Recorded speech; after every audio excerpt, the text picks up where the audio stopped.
Hello friends, RP publishing house में आप सभी का स्वागत है। आज मैं आप सभी के लिए बहुत ही एक महत्वपूर्ण एवं लाभदायक वीडियो लेकर आया हूं। पिछले वीडियो में मैं आप सभी को अर्ली इंटरवेंशन प्रोग्राम के पाठ्यक्रम के बारे में जानकारी साझा किया था कि एक अर्ली इंटरवेंशन प्रोग्राम के लिए हम किस प्रकार से पाठ्यक्रम निर्माण करेंगे और हम एक CWSN बच्चे को किस तरीके से हम उन पाठ्यक्रमों के माध्यम से हम उसे पुनर्वासित कर सकते हैं, उसको मेन स्ट्रीमिंग में ला सकते हैं और उसके जो नीड है, जो उसकी आवश्यकता है, उन आवश्यकताओं को कैसे हम फुलफ़िल कर सकते हैं।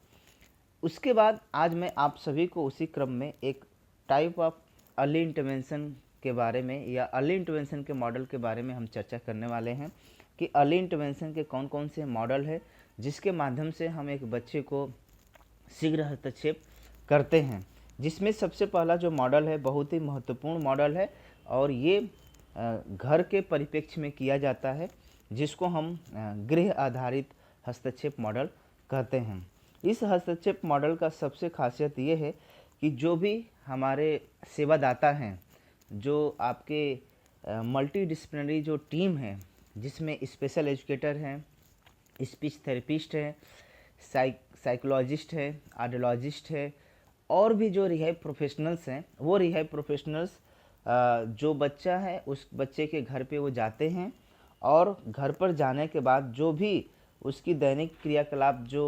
परिवार के द्वारा बच्चे के लिए जो किया जाते हैं, उन जो बच्चे का जो व्यवहार है उस व्यवहार को और वो किस कल्चर में किस तरीके से उसके साथ देख रेख की जा रही है, उन सारे चीज़ों को वो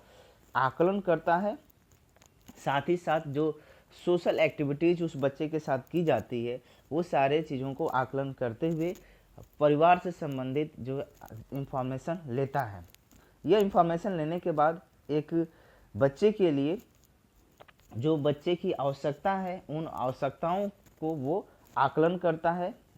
उसके अक्षमताओं को वो पता लगाता है और यह पता लगाने के लिए जो डिफरेंस आपके टूल्स हैं, उन टूल्स का सहारा लिया जा सकता है। जैसे कि एक उदाहरण के तौर पर एक बच्चे को स्पीच प्रॉब्लम है, तो हम उसका स्पीच स्क्रीनिंग टूल्स के माध्यम से हम उसका स्पीच का आकलन करते हैं। उसी तरह से एक इंटेलेक्चुअल डिसेबल है, अगर उसको ADL प्रॉब्लम है तो हम FACP टूल्स के माध्यम से, बेसिक MR के माध्यम से या आपका MDPS जो टूल्स है उसके माध्यम से हम उसके जो दैनिक क्रियाकलाप है उसका हम आकलन करते हैं। उसमें भी अलग अलग डोमेन्स होते हैं, अलग अलग क्षेत्र होते हैं, विकासात्मक क्षेत्र, उसका हम आकलन करते हुए हम उसकी क्षमताओं को और अक्षमताओं को पता लगाते हैं। इसके आधार पर हम यह निर्धारित करते हैं कि हमें उसे किस प्रकार के कौशल को सिखाना है और कौन कौन से स्किल्स उसके लिए पहले आवश्यक है। जैसे कि हेयरिंग इम्पेयरमेंट बच्चे की अगर हम बात करें तो उसके लिए बोलने संबंधी प्रशिक्षण, उसके भाषा विकास संबंधी प्रशिक्षण और सुनने संबंधी प्रशिक्षण आवश्यक है। उसी तरह से कि इंटेलेक्चुअल डिसेबल बच्चे की बात करें तो उसके लिए जो दैनिक क्रियाकलाप है वो बहुत ही महत्वपूर्ण है। चाहे बाथिंग की बात कर लें, टॉयलेटिंग की बात कर लें, ड्रेसिंग की बात कर लें, ईटिंग की बात कर लें, तो ये सारी चीज़ें जो है क्रियाएँ उसे हम सिखाते हैं। तो इस तरीके से एक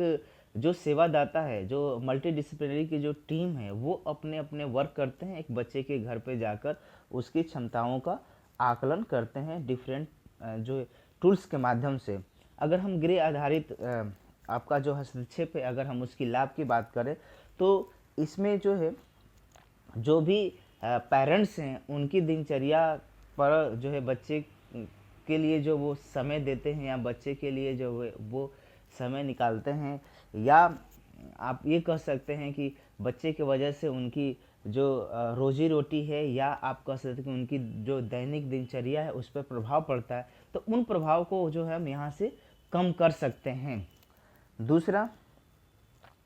जो आपके घर में उपस्थित जो सामग्री है, उन रिसोर्सेस का हम प्रयोग करके एक बच्चे को बेहतर हम प्रशिक्षण दे सकते हैं और हम पेरेंट्स को ये निर्देशन दे सकते हैं, हम पेरेंट्स को ये बता सकते हैं कि घर में उपस्थित जो अधिगम सामग्री है आप उनको कैसे अधिकतम से अधिकतम उपयोग में ला सकते हैं। साथ ही अगर फैमिली के जो उसके पेरेंट्स हैं, अगर बच्चे को समय नहीं दे पा रहे हैं जैसे जॉब करने वाले हैं, तो उस तरह से जो घर में अन्य जो सदस्य हैं, जैसे उसके दादा दादी हैं, चाचा चाची हैं, उनको हम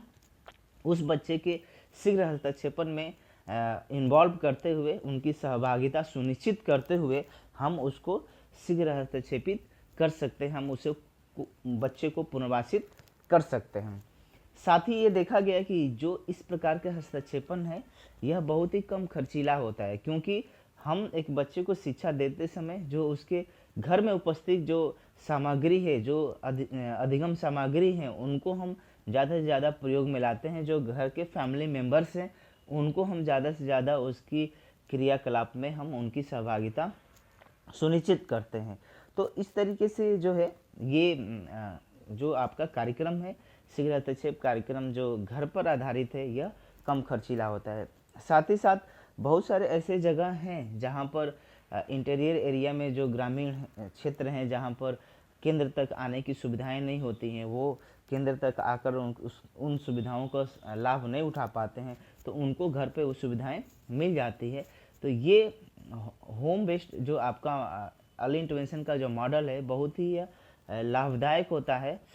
खास करके जो ग्रॉस रूट लेवल पे और इंटीरियर जो ग्रामीण क्षेत्र हैं वहाँ पर ये बहुत ही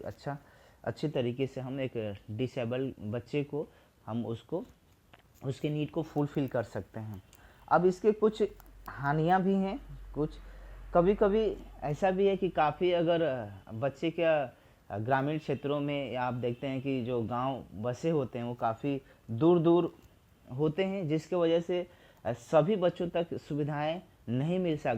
मिल सकती, क्योंकि एक जो मल्टी डिसिप्लिनरी टीम है उसके लिए भी एक लिमिटेशंस आ जाती हैं कि वो एक दिन में कितने बच्चों तक वो सर्विसेज वो प्रोवाइड कर पाए, क्योंकि उसके लिए मोबिलिटी भी एक प्रॉब्लम हो जाता है, आवागमन का भी एक कहीं ना कहीं एक कारण बन जाता है। काफ़ी डिस्टेंस होने की वजह से वो सभी बच्चों तक सुविधाएं नहीं पहुंच पाती हैं।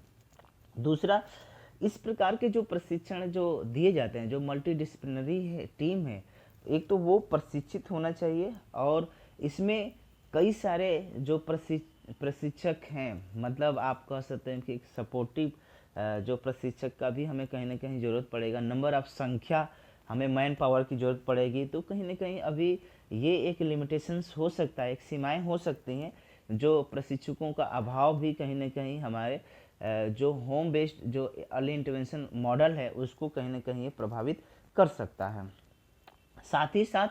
जो हमारे मल्टी डिसिप्लिनरी टीम में है, जो सेवादाताओं का जो एक समूह बनाया गया है, एक टीम बनाया गया है, उसके अलावा अन्य अगर उसे किसी प्रकार की सुविधाओं की ज़रूरत है, सेवाएं की ज़रूरत है, वो सेवाएं उस बालक को नहीं मिल पाती हैं, उन तक वो चीज़ नहीं पहुंच पाती हैं। इसके अलावा जो परिवार के जो सदस्य, मतलब ऐसा होता है कि बहुत सारे ऐसे फैमिली हैं, अगर एक हियरिंग इम्पेयरमेंट बच्चे का एक फैमिली में, वहीं दूसरे फैमिली में भी एक हियरिंग इम्पेयरमेंट